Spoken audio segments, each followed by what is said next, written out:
కార్యకర్తల లీడర్లు అందరూ వచ్చి ఇక్కడ మేము మహాత్మా గాంధీకి నివాళులర్పించడం. ఈ సందర్భంగా మేము కేంద్ర ప్రభుత్వంలో బీజేపీ పాలనలో మోడీ గవర్నమెంట్లో జరుగుతున్నటువంటి నిరంకుశ పరిపాలనకి వ్యతిరేకంగా మేము ఈరోజు నిరసన వ్యక్తం చేస్తున్నాము. ఈరోజు చూస్తుంటే ఎక్కడ చూసినా కులాలకు మతాలకు రెచ్చగొట్టే కార్యక్రమాలు, కుటుంబాలని నిర్మించే కార్యక్రమాలు చేస్తున్నటువంటి మోడీ ప్రభుత్వము తొందరలోనే కట్టదించాలని ఒక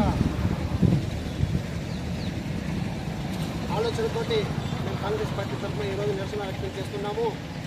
గత 10 సంవత్సరాలుగా చూస్తున్నాము, ఎక్కడ చూసినా మత కళలను రెచ్చగొట్టే విధంగా, కులాన్ని రెచ్చగొట్టే విధంగా ఈరోజు పాలన సాగుతుంది.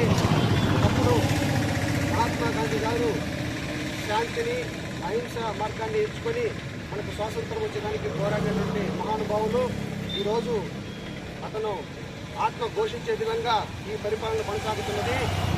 అందుకే రాబోయే కాలంలో మళ్ళీ మన కాంగ్రెస్ పార్టీని మన ముందుకు తీసుకొచ్చి మళ్ళీ ఈ రాష్ట్రంలోని దేశంలోని శాంతిని నెలకొల్పి అహింస మార్గంలో మంచి సుపరిపాలన అందించాలంటే మన రాహుల్ గాంధీ నాయకత్వంలో రాహుల్ గాంధీని ప్రధానమంత్రి చేస్తే, మన కాంగ్రెస్ ప్రభుత్వం ఏర్పాటు చేస్తే తప్ప మళ్ళీ మనము ఈ రాష్ట్రం దేశం పూర్వవైపు తీసుకురాలేము. కాబట్టి ప్రతి ఒక్కరికి మేము నమస్కరించి విన్నవించుకుంటున్నాము.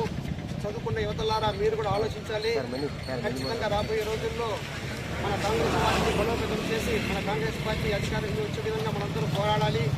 మళ్ళీ ఇటువంటి రాక్షసత్వమైనటువంటి పరిపాలన ఉండకుండా ఈ మోడీ ప్రభుత్వాన్ని గద్దెదించేసి మళ్ళీ కాంగ్రెస్ ప్రభుత్వాన్ని మనము తీసుకురావచ్చేటువంటి కార్యక్రమం చేయాలని అందరినీ మనస్ఫూర్తిగా కోరి ప్రార్థిస్తున్నాను.